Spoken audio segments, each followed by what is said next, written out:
খুলনার দাকপ উপজেলার চালনা বাজার। নামটা শুনলেই চোখের সামনে ভেসে ওঠে নদী, খাল-বিল, সবুজ প্রকৃতি, আজ সহজ সরল মানুষের জীবন।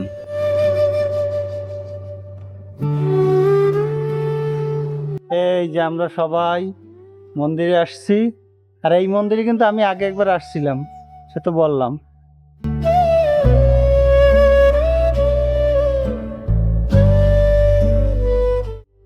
বন্ধুরা, বোনের বাড়ি এসে কি বসে থাকা যায়? তাই আমরাও আর বসে থাকলাম না।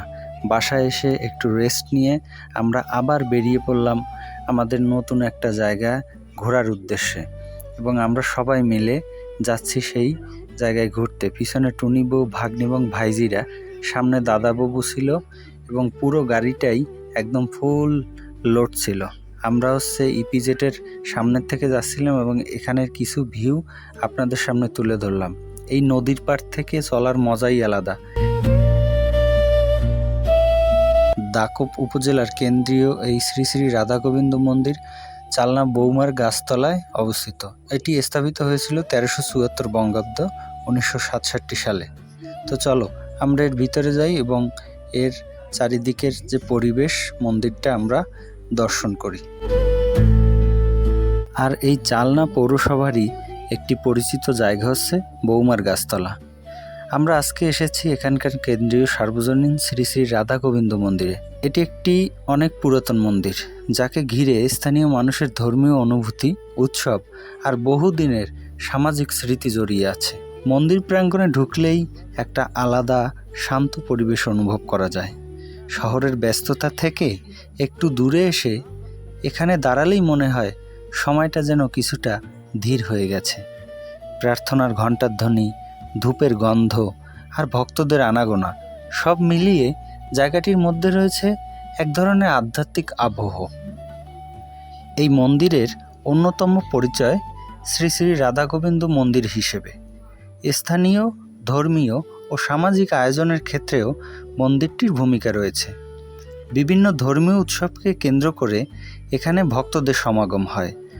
রথযাত্রার মতো আয়োজনে চালনা এলাকার বিভিন্ন রাধা গোবিন্দ মন্দিরের সঙ্গে এই মন্দিরও যুক্ত থাকে। আর শুধু ধর্মীয় অনুষ্ঠানই নয়, এই মন্দিরকে ঘিরে স্থানীয় সংস্কৃতিরও সুন্দর প্রকাশ দেখা যায়। ভাবতে ভালো লাগে, একটি মন্দির কিভাবে শুধু পূজার স্থান না হয়ে মানুষের মিলনস্থল, সংস্কৃতি আর ঐতিহ্য ধরে রাখার জায়গা হয়ে উঠতে পারে। তবে বৌমার গাছতলার গল্প শুধু ধর্মীয় ঐতিহ্যের গল্প নয়, এই এলাকার সঙ্গে ইতিহাসেরও কিছু স্মৃতি জড়িয়ে আছে। 1971 সালের মুক্তিযুদ্ধের সময় বৌমার গাছতলা এলাকার মানুষের উপর নির্যাতন ও হত্যার ঘটনা ঘটেছিল, এমন ঐতিহাসিক উল্লেখও পাওয়া যায়। এই জায়গার দিকে তাকালে শুধু আজকের দৃশ্যপট নয়, আমাদের অতীতের কথাও মনে পড়ে।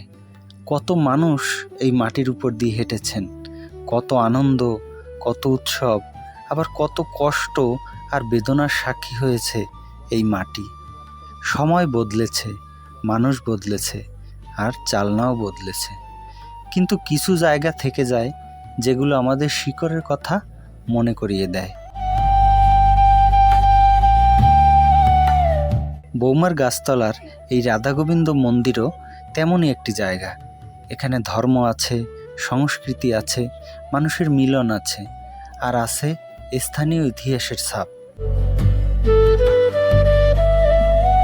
আপনি যদি কখনো খুলনার দাকপ উপজেলার চালনা বাজারে আসেন, তাহলে সময় করে একবার বৌমার গাছতলার এই মন্দিরটি ঘুরে আসতে পারেন। হয়তো খুব বড় কোনো পর্যটন কেন্দ্রের মতো জাঁকজমক পাবেন না, কিন্তু পাবেন একটি এলাকার মানুষের বিশ্বাস, ভালোবাসা আর ঐতিহ্যের সঙ্গে পরিচিত হওয়ার সুযোগ।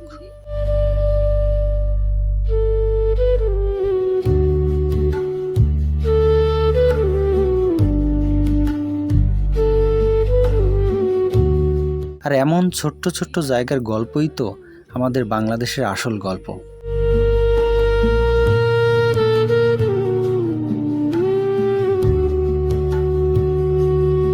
আপনারা এই মুহূর্তে দেখছেন বাদল ব্লগ চ্যানেলের এই ভিডিওটি। আরও এমন স্থানীয় ইতিহাস, সংস্কৃতি আর গ্রামের মানুষের জীবনের গল্প নিয়ে আবার কোনো একটা ভিডিওতে হাজির হব। সেই পর্যন্ত সবাই ভালো থাকবেন।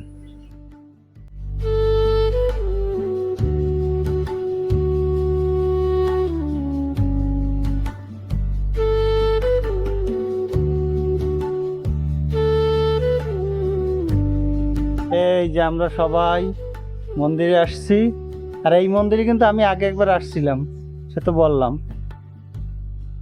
সুন্দর জায়গা, সুন্দর পরিবেশ, বিকেলবেলায় ভালো লাগতেছে এই জায়গা।